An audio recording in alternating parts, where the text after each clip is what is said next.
Today I'm going to teach you how to fix your phone addiction and recover from digital burnout.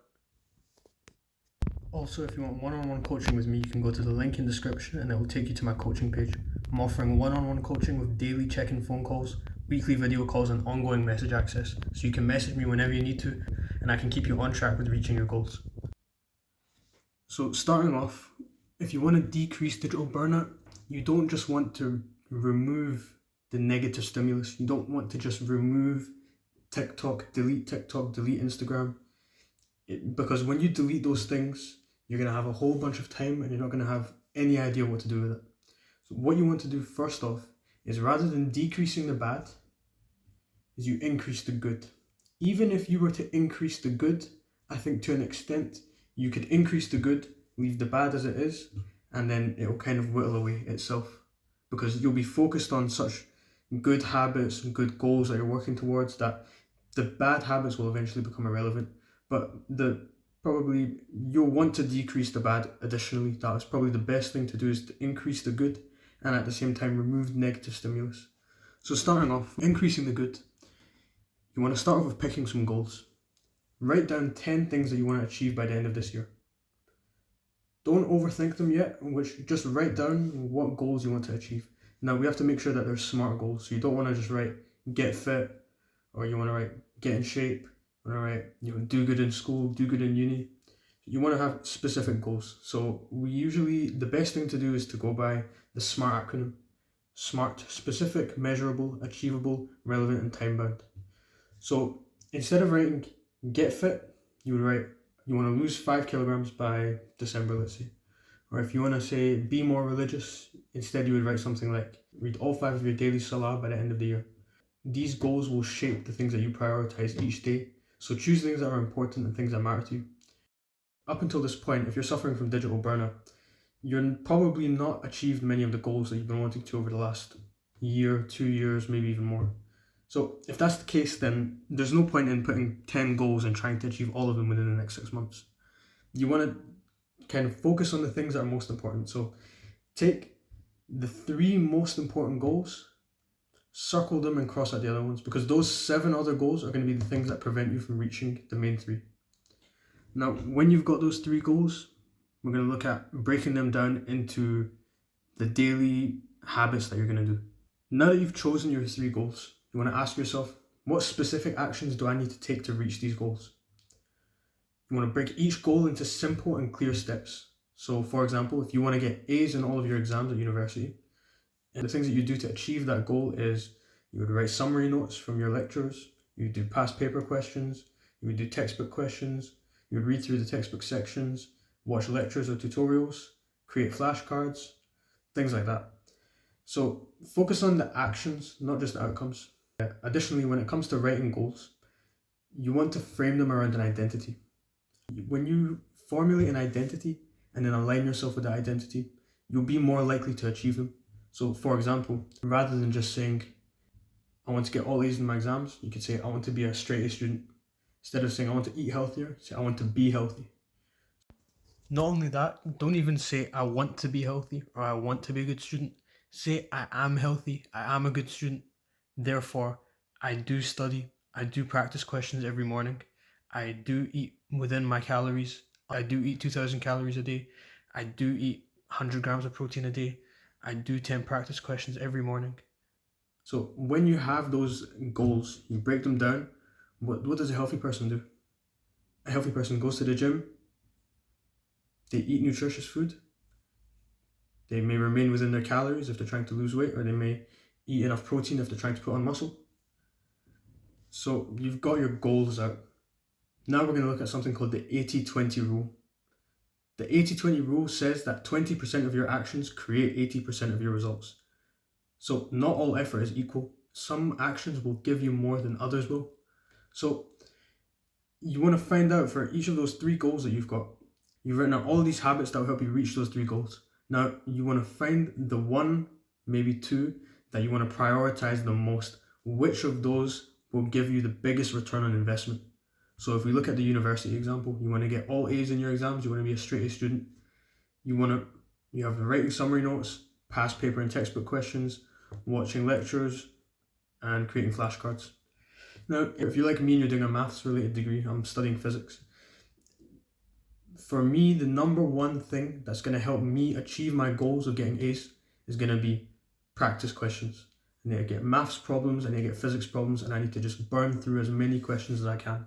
So that's going to be my number one goal. That's not to say that the other goals are irrelevant. Writing notes is definitely important. Looking through the lectures and making sure I understand them is definitely important. If flashcards is something that you want to do, then that's good, but you want to take the number one thing and you want to prioritize that. The other things you can still do, but you want to take this one, and we're going to work that into your, essentially your main habit that you want to do, that you want to focus on.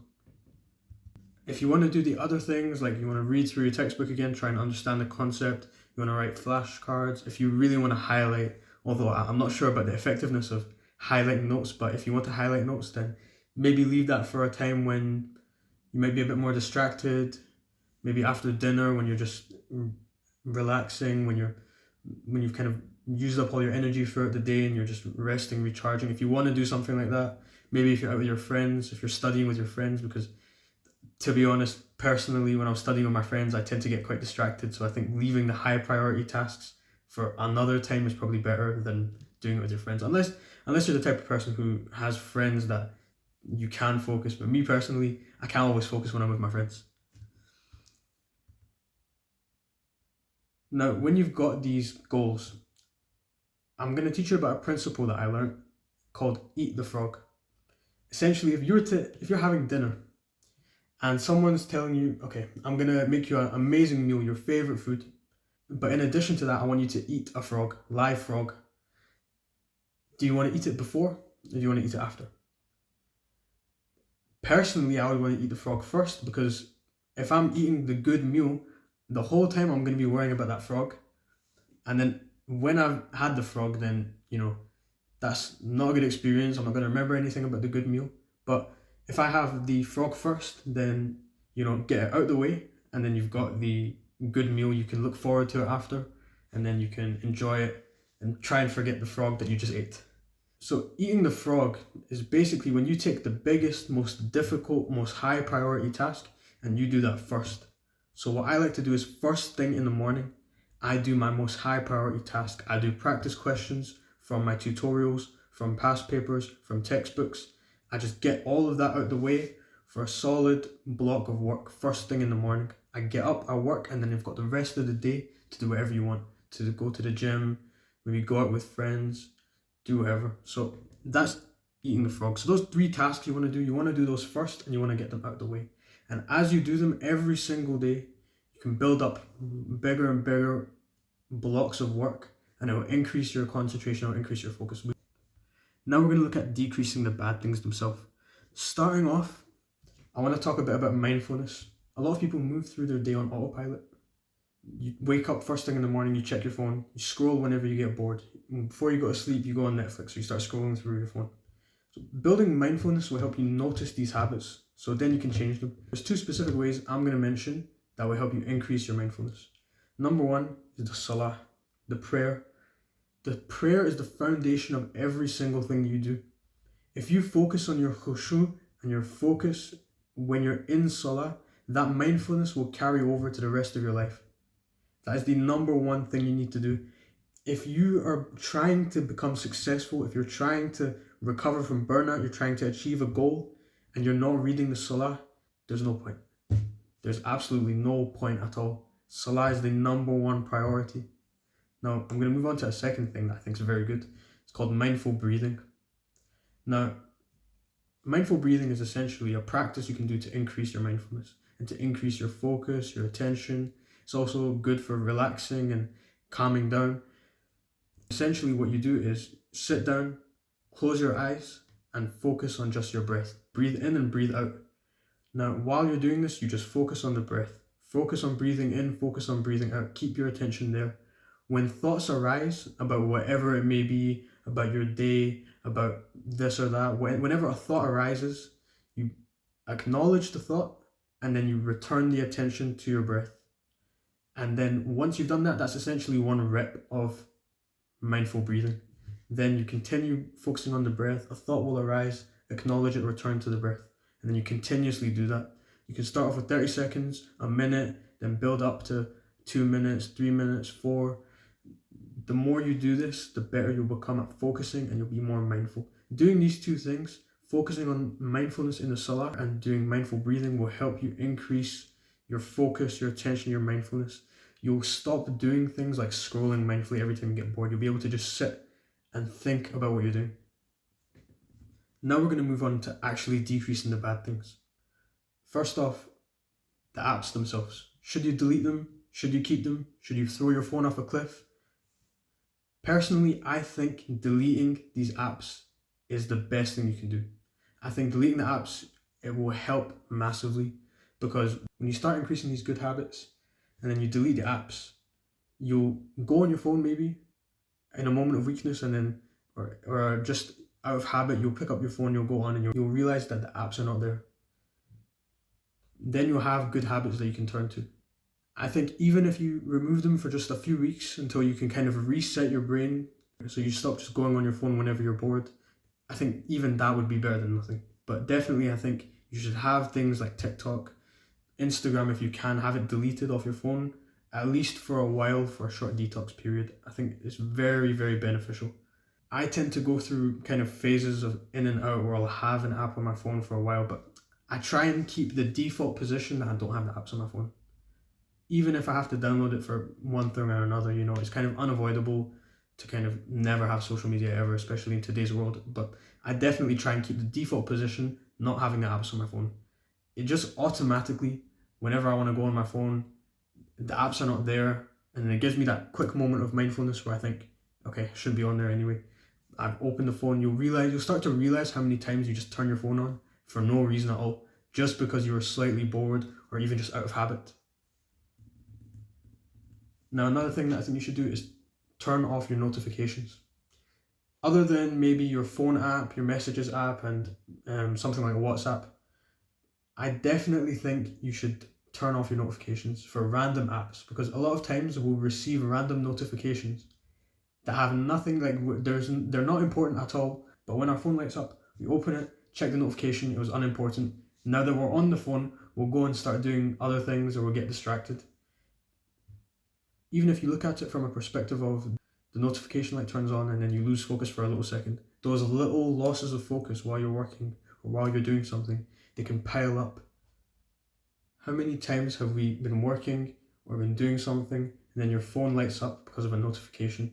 Completely irrelevant notification. You pick your phone up, look at it, it was nothing important. 30 minutes later you realize you've been scrolling on TikTok. It's very easy to fall down the slope of you pick up your phone because of a notification, then you're stuck on your phone doing whatever.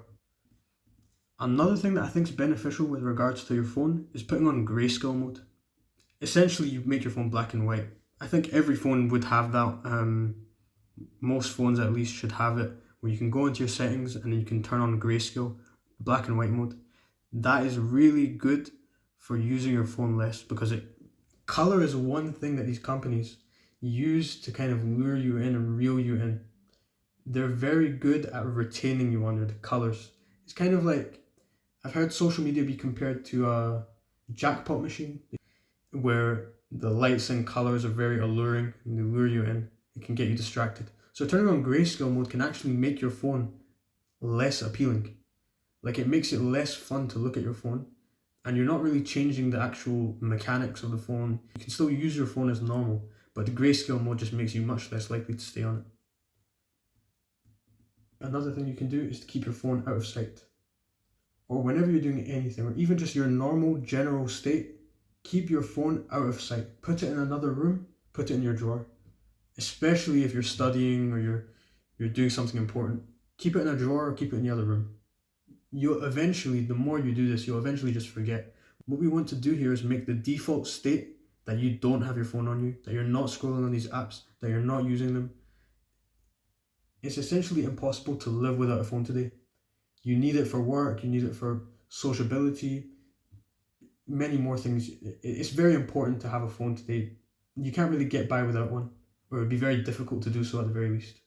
So we don't want to just get rid of your phone entirely, but we do want to make the default position where you don't have it glued to your hand or to your pocket. So keeping the phone out of sight is very effective for getting you to that new default position. Remember, if you want one-on-one coaching with ongoing message access, you can check the link in description and we can help you reach those goals and reclaim your time.